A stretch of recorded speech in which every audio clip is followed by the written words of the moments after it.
Hello అక్కలు, అన్నలు, తమ్ముళ్ళు, చెల్లెళ్ళు ఎలా ఉన్నారు? అందరూ బాగున్నారా? నేనైతే సూపర్ కూల్గా ఉన్నాను. And welcome back to our channel.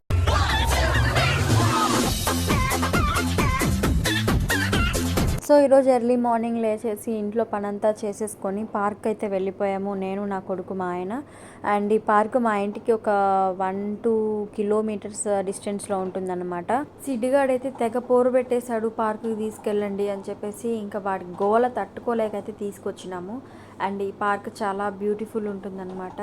యాక్చువల్గా ఇక్కడ వినాయక చవితి రోజు ఫుల్ రద్దీ ఉంటుంది. ఎందుకంటే ఇక్కడ వినాయకుడి విగ్రహాలని నిమజ్జనం చేస్తారు. వీడియో స్టార్టింగ్లో చూపించాను కదా, ఒక కొలన్ లాంటిది. సో ఆ కొలన్లో అయితే విగ్రహాలని నిమజ్జనం చేస్తారు. సో ఆ రోజైతే రావడానికి కూడా డేర్ చేయము. ఫుల్ అంటే ఫుల్ క్రౌడ్ ఉంటుంది. అయితే ఈ పార్క్ పడి ఒక 1 year అవుతుంది, అంటే రీసెంట్గానే అని చెప్పొచ్చు. సో ఈ పార్క్ పడిన కొత్తల్లో అయితే పేరెంట్స్ ఎక్కువ వచ్చేవాళ్ళు పిల్లల్ని తీసుకొని ఆ పిల్లల్ని ఆడిపించడానికి. ఇప్పుడైతే అందరూ హెల్త్ కాన్షియస్ అయిపోయారు అనుకుంటాను. ఎక్కడ చూసినా యోగాలు, ఎక్కడ చూసినా ఎక్సర్సైజెస్ కనిపిస్తున్నారు. నేను కూడా ఎక్సర్సైజ్ స్టార్ట్ చేయాలి, ఎందుకంటే లిటిల్ బిట్ లావ్ అయ్యాను అనమాట. సో ఈ లావ్ అయితే సరిపోతుంది, దీనికి మించి కానీ లావ్ వచ్చానంటే అస్సలు పరమ చండాలంగా ఉంటాను. సో ఎర్లీ మార్నింగ్ లేచి ఇంట్లోనే ఎక్సర్సైజ్ లాంటిది ఏదో ఒకటి ప్లాన్ చేయాలి. అండ్ నేను నాకు పెళ్ళి కాక ముందు నుంచి సిడ్డిగాడు నా కడుపులో ఉన్నప్పుడు, సిడ్డిగాడు బయటకు వచ్చేసిన తర్వాత కూడా ఒక్కటే స్టేబుల్ వెయిట్ అన్నమాట. 43 నుంచి 45 అంటే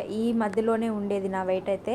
అండ్ ఫ్రమ్ 3 months నుంచి నా వెయిట్ అయితే పెరగడం స్టార్ట్ అయ్యింది. ఇప్పుడైతే 43 ఉన్నదాన్ని ఇప్పుడు 51, 52కి వచ్చాను. మేబీ ఇప్పుడు వన్ మంత్ బ్యాక్ చూసుకున్నాను, ఇప్పుడు వెళ్ళి చూసుకుంటే ఇంకొంచెం పెరుగుంటాను అనిపిస్తుంది అనమాట నాకు. అయితే వ్యూ అయితే ఇలా ఉంది, ఎంత చల్లగా ఉందో అసలు వాతావరణం. ఫుల్ మంచు పడుతుంది, అందుకే సిడ్డిగాడిని ఫుల్ బందోబస్తు అయితే తీసుకొచ్చాను. ఇక్కడ చాలామందిని చూసాను, అసలు పిల్లలకి క్యాప్స్ కూడా పెట్టలేదు. అది అసలు ఎంత డేంజర్ అంటే అంత డేంజరు.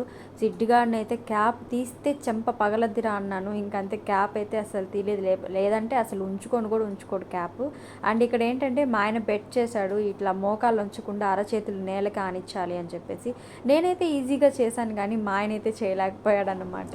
ఇక్కడ చూడండి, సిడ్డిగాడు తిప్పమని వాడే చెప్పాడు, తర్వాత మళ్ళీ వాడే వచ్చి కొడుతున్నాడు, ఎందుకు అంత ఫాస్ట్గా తిప్పావని చెప్పేసి. ఎంత క్యూట్గా చేస్తాడో చూడండి. సిడ్డిగాడైతే రోజంతా ఆడుకోమన్నా ఆడుకుంటాడు ఈ పార్కులో. అంటే ఈ పార్కులో అనే కాదు, ఎక్కడికి వెళ్ళినా కూడా అక్కడి నుంచి రారా పోదాం టైం అయింది అని పిలిస్తే మటుకు ఎంత కష్టం వచ్చేస్తుందో పిల్లాడికి.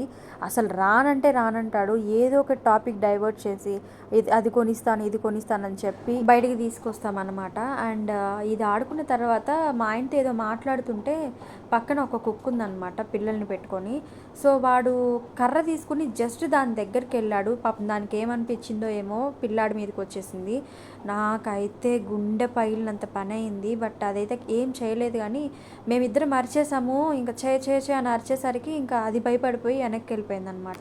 నిజంగా పిల్లల విషయంలో ఎంత కాన్షియస్గా ఉన్నా ఏదో ఒక ఫ్రాక్షన్ ఆఫ్ సెకండ్స్లో ఏదో ఒకటి జరిగిపోతుంది అసలు. సిడ్డిగాడు కూడా చాలా భయపడిపోయాడు, అది ఖర్చేస్తుందేమో అని చెప్పేసి. సో వాడికి ఇది ఒక ఎక్స్పీరియన్స్ లాగా అన్నమాట.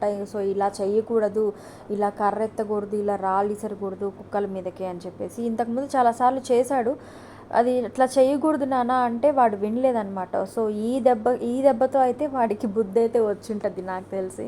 అండ్ దాని తర్వాత బ్రేక్ఫాస్ట్ చేయడానికి అయితే వచ్చాము. సిడ్డిగాడైతే ప్లెయిన్ దోశ ఒకటి తిన్నాడు, మా ఆయన మసాలా దోశ ఒకటి, పూరీలు 2 తిన్నాడు. నేను ఒక ప్లేట్ ఇడ్లీ, ఒక ప్లేట్ పూరీ తిన్నాను. మొత్తం ఎంత అయిందో తెలుసా బిల్లు? 373 రూపాయలు అయింది. దీనికి బదులు ఇంట్లో చేసుకుంటే ఎంత మిగులుతుందో మనకు అసలు. So this is all about the vlog అండి. ఇంకా ఇంటికైతే బయలుదేరిపోయాము. ఈ దారిలో వచ్చేసి కోకోనట్ వాటర్ తీసుకొచ్చినాము. అండ్ ఈ వీడియో మీకు నచ్చిందని అనుకుంటున్నాను. నచ్చితే సబ్స్క్రైబ్ చేసుకోండి, లైక్ చేయండి, షేర్ చేయండి, కామెంట్ చేయండి. అండ్ నెక్స్ట్ వీడియోలో కలుద్దాం. Bye bye.